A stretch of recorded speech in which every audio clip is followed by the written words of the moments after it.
Eu estou de volta. Olha, eu estou aqui com a Estela Moraes, que é psicóloga, que está ajudando a gente a entender o que é a procrastinação.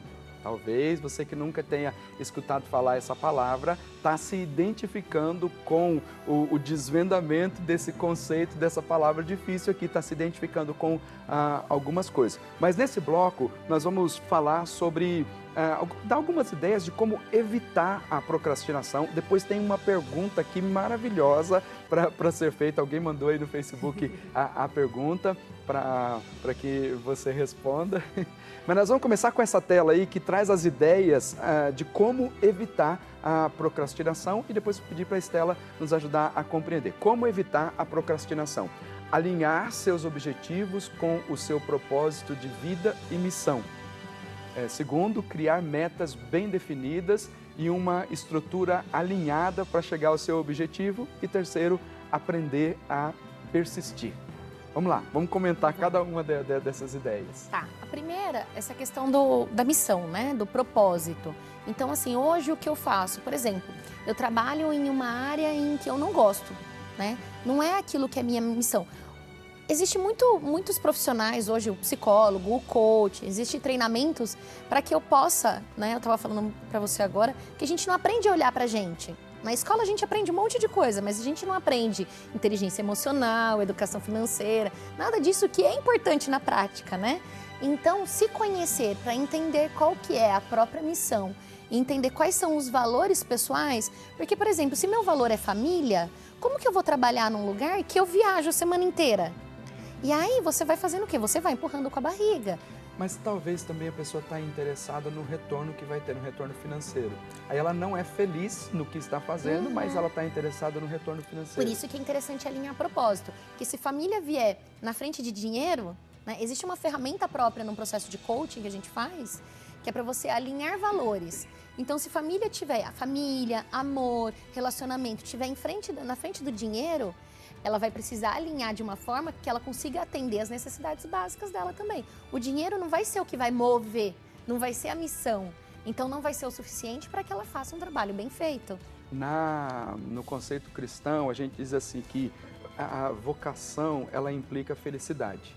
Então, Sim. a pessoa, ela entendeu o que descobriu a sua vocação, ela vai ser uma pessoa feliz, vai descobrir qual que é o seu lugar na igreja e vai ajudar outras pessoas. Mas estamos falando basicamente da mesma coisa. Por exemplo, Santa Teresinha do Menino Jesus tinha uma ideia que era assim, ela queria ser tudo. Ela queria ser, se ela pudesse, ela queria ser padre, ela queria ser bispo, ela queria ser mártir, ela queria ser missionária, ela queria ser tudo. Mas aí, na história de vida dela, assim, olha, no coração da igreja, minha mãe, eu serei o amor. Quer dizer, num processo assim, não posso ser missionária, não posso ser mártir, não posso escolheu a vida monástica, foi o chamado de Deus para ela, mas no coração da igreja, minha mãe, eu serei o amor. Quer dizer, numa doação total de sacrifício de vida, mesmo trancada lá no Carmelo, para que os outros tivessem êxito na missão e encontrou a felicidade assim. E a gente costuma dizer assim, quando a gente encontra o nosso lugar, a gente não atrapalha ninguém e ajuda os outros a crescer também. E tem outra coisa, geralmente a gente vive num mundo de muita cobrança, então você tem que ser tudo ao mesmo tempo. E aí você não consegue ser direito nenhuma das coisas. Então, quando a gente escolhe exatamente aquilo que a gente quer seguir, porque a gente tem que ser mãe, a gente tem que ser esposa, a gente tem que ser profissional, a gente tem que ser um monte de coisa, né? No caso da mulher, do homem também, no seu papel, né? E aí a gente acaba não fazendo direito todas as coisas, porque não tem braço para tudo isso. Não adianta eu querer abraçar o mundo inteiro com duas mãos. Então, a gente vai se frustrando um pouco em cada parte e a gente acaba não fazendo tudo direito e muitas coisas vão ficando para trás. Então, alinhar realmente qual é o propósito também é importante para isso. Aonde é que eu vou, né, me doar? Qual vai ser a minha missão nessa vida especificamente? Dá para conciliar tudo? Dá para conciliar tudo. Mas se conhecendo e vendo o que é mais importante, você consegue fazer isso de uma forma sem muito sofrimento. Esse alinhamento de propósito e missão, então ele implica na felicidade da pessoa. Sim. Se ela não consegue fazer esse alinhamento... E a gente não aprendeu isso em lugar nenhum. Então, as pessoas não vão procurar um psicólogo ou um coach, ou enfim, né? Eu trabalho bastante isso na hipnose também, de você olhar para dentro, porque muitas vezes o nosso crítico vai barrando essa informação de vir. Então, assim, você olhar para dentro para ver realmente qual que é a sua missão. acho que a gente pode voltar à tela para ver a segunda ideia. A segunda ideia é criar metas bem definidas e uma estrutura alinhada para chegar ao seu objetivo. Olha, parece que assim, algo, como é que eu poderia dizer, muito teórico ou muito pragmático, você criar metas bem definidas. Eu tenho a impressão que eu estou vendo assim, uma pessoa com uma planilha, tentando estabelecer assim, e que na linguagem cristã a gente chama isso de plano de vida. Tá. Você faz um plano de vida. Mas não é algo tão teórico assim, nem muito menos tão simples de ser feito. Tá. Ó, se você for começar um processo de coach, geralmente você vai começar pela roda da vida. E aí na roda da vida vai ter lá família, educação, você vai entender como você tá, né? Você vai clarear, conhecer o seu fantasma, você vai entender como você vai estar em todas as suas áreas da vida. Aí a gente vai pegar área por área, porque o que alivia o nosso excesso? É tirar da cabeça, organizar. Para que serve um profissional, né? Te ajudar a tirar da sua cabeça suas ideias e organizar, fazer de uma forma alinhada. Não necessariamente é muito complexo isso. Já estão feitas ferramentas para ajudar nisso, existem vídeos disponíveis para isso.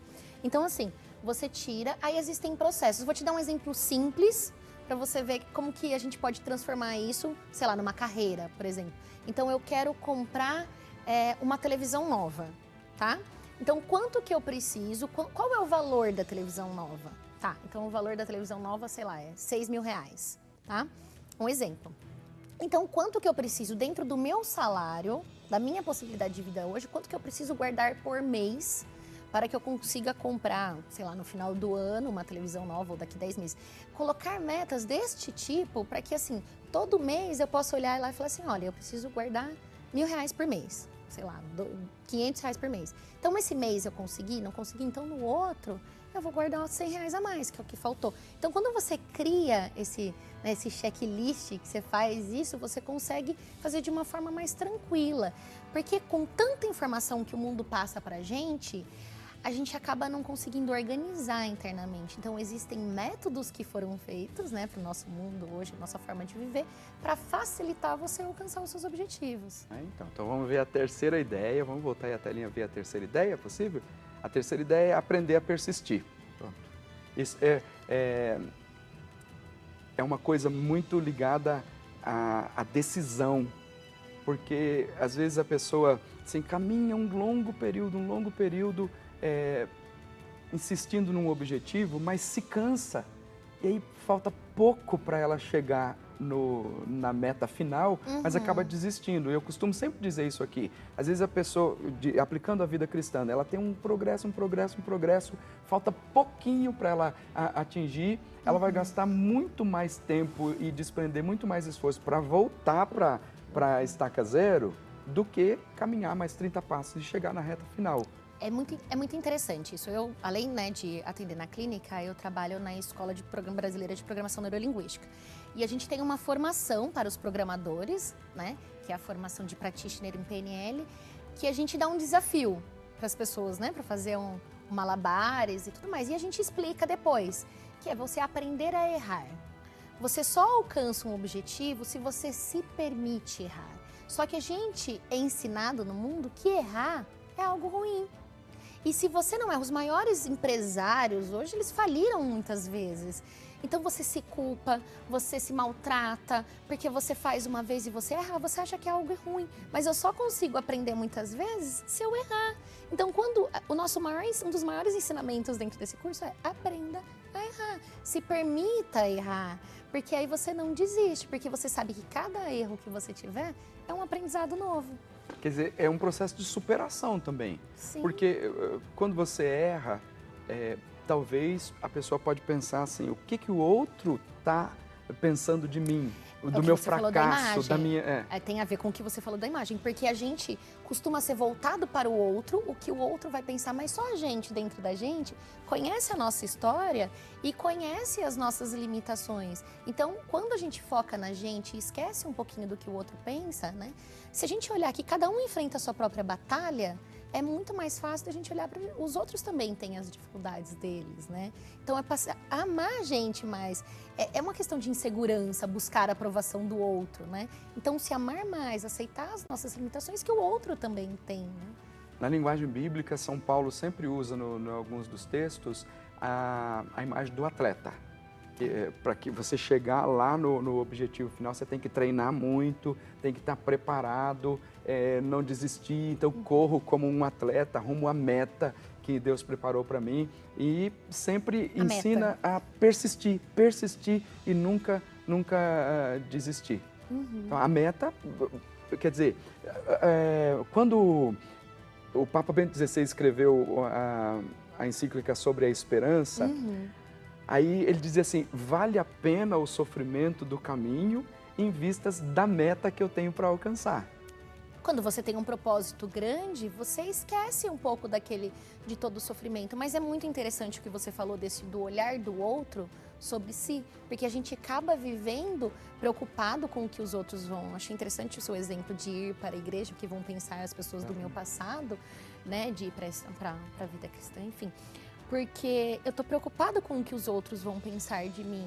Só que não são os outros que vão sentir as minhas dores ou os meus amores. Eu preciso olhar um pouco mais para mim, né? Tem aquele ditado, né? Ninguém que paga a minha conta, Exatamente. né? É bem isso.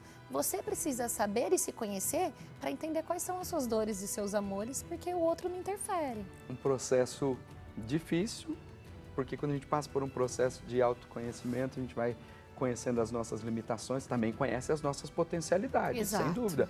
Mas o mais difícil é lidar com as limitações que aparecem no meio do caminho, quando a gente se conhece, né? E mesmo depois de muito tempo, eu sou formada há mais de 10 anos e venho há 15 anos num processo de autoconhecimento. E muitas vezes você aprende coisas novas sobre você e você acha que você tá ótimo e você vai falar, bom, eu tenho que trabalhar uma prepotência aqui também, porque acho que quanto mais a gente acha que a gente sabe, menos a gente deixa de aprender, né? Então, estar aberto para novos aprendizados é muito importante no caminho. Olha, a nossa conversa está muito boa aqui, mas se você quiser saber mais coisas a respeito desse assunto e de outros assuntos, eu vou dar o telefone da Estela, o 19 98 116 8592, 19 98 116 8592, e também no @psi.estela, Estela sempre com 2 L's. Com S mudo e 2 L's. S mudo e 2 L's, tá lá na tela, lá, o Instagram é @psi.estela com 2 L's. E o que é EBPNL? É a Escola Brasileira de Programação Neurolinguística, que é onde a gente trabalha e dá alguns treinamentos também, e que vão trabalhar questões emocionais, treinamentos de 3 dias, processos de coaching também. Mas nossa conversa não terminou, não. Tem uma pergunta aqui super interessante, que é longa um pouquinho, a diretora vai ajudar eu a lembrar a pergunta aqui. Ela vai colocar na tela pra gente. Alguém mandou pelo Facebook, não sei se identificou a pessoa, mas ela mandou... ela mandou pelo... Espera aí um pouquinho, vou pedir licença aqui para Estela. Eu vou até aqui na nossa página no Facebook para poder ler, porque eu não consigo. Não dá para ver daqui. Vamos lá. O Lucas Diniz está dizendo assim, Padre, sua bênção, sou estudante universitário e me formarei em dezembro. Ainda não tenho um propósito de vida definido. Acho que por isso procrastino muito. O que posso fazer para mudar isso?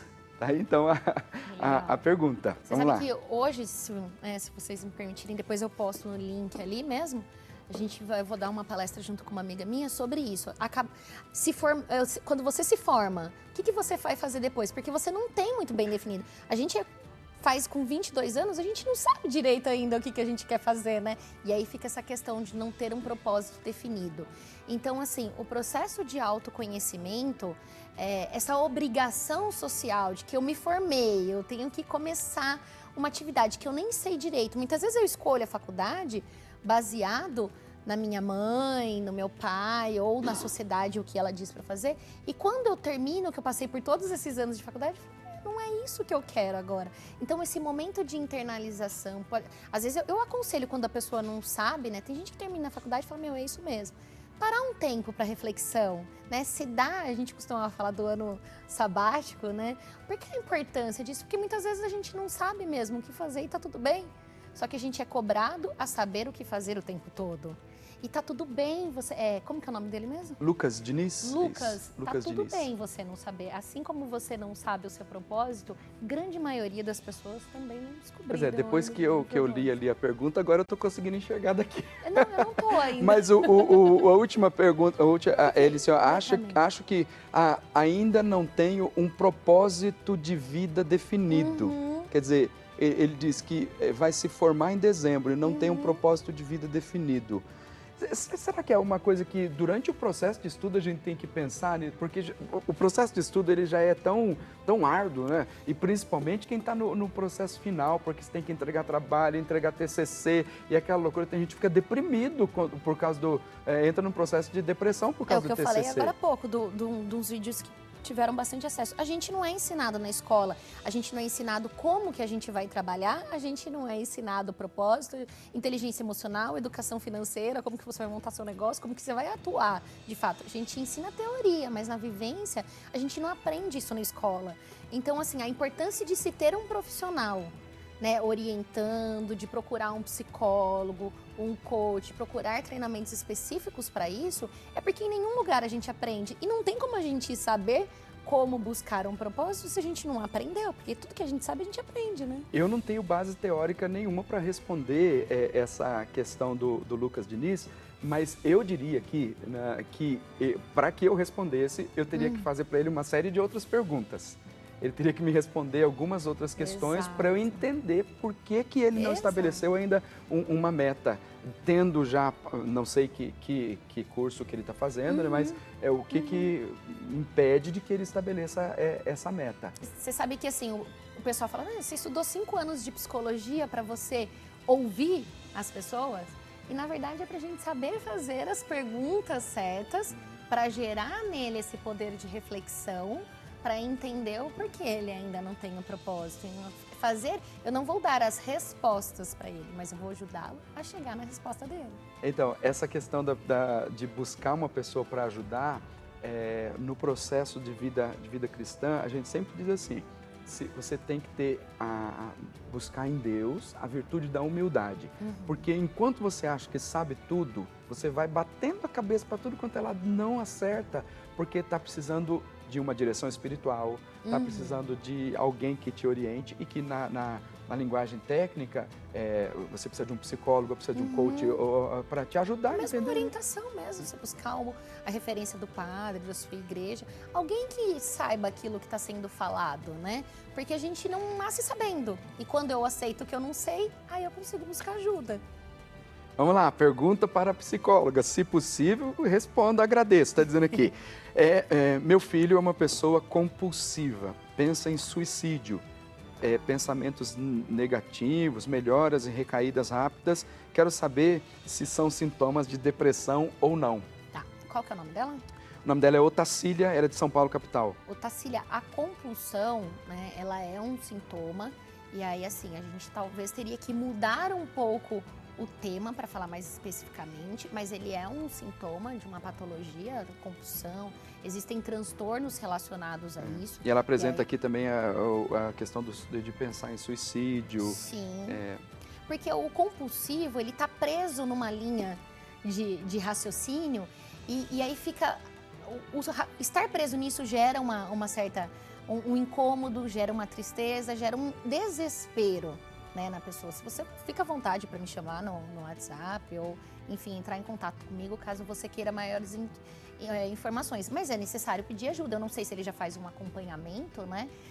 Eu aconselho procurar um psicólogo, dependendo do caso aí, procura-se um psiquiatra, porque às vezes são questões químicas mesmo, né? Então a gente precisa verificar, geralmente é emocional, né? Qual é a história dessa pessoa para poder falar mais especificamente sobre a compulsão e a tentativa de suicídio, né? O pensamento. Então, olha, para Otacília e para as outras pessoas que estão com algumas dúvidas, buscando respostas, vou passar novamente os contatos da Estela Moraes, psicóloga e coach. O Instagram é @psi.estela, tá aí na tela, né? O Estela com S mudo e 2 L's. E o telefone do EBPNL, que ela já é Escola Brasileira de Programação Neurolinguística, 19 98 116 9816-8592. Se a pessoa quiser entrar em contato, fica à vontade. Tranquilo. Bom, chegamos no finalzinho da conversa aqui, é muito bom, muito agradável. Né? Quando disseram para mim, vai falar sobre procrastinação, eu falei, meu Deus, o que é isso? Porque não está acostumado. Depois, já sei o que é, né? Mas a conversa foi muito agradável, muito obrigado pela sua presença, seja sempre muito bem-vinda e nós estaremos aqui sempre à sua disposição para te ajudar, porque esse é o nosso objetivo, para você crescer na fé, para você aprender a enfrentar os desafios da vida, ter bons propósitos, ter metas, alinhar aí o propósito com a missão para que você seja feliz, é o propósito sempre do nosso programa. Obrigado, muito obrigado. Vamos para o intervalo rapidinho, daqui a pouquinho a gente volta.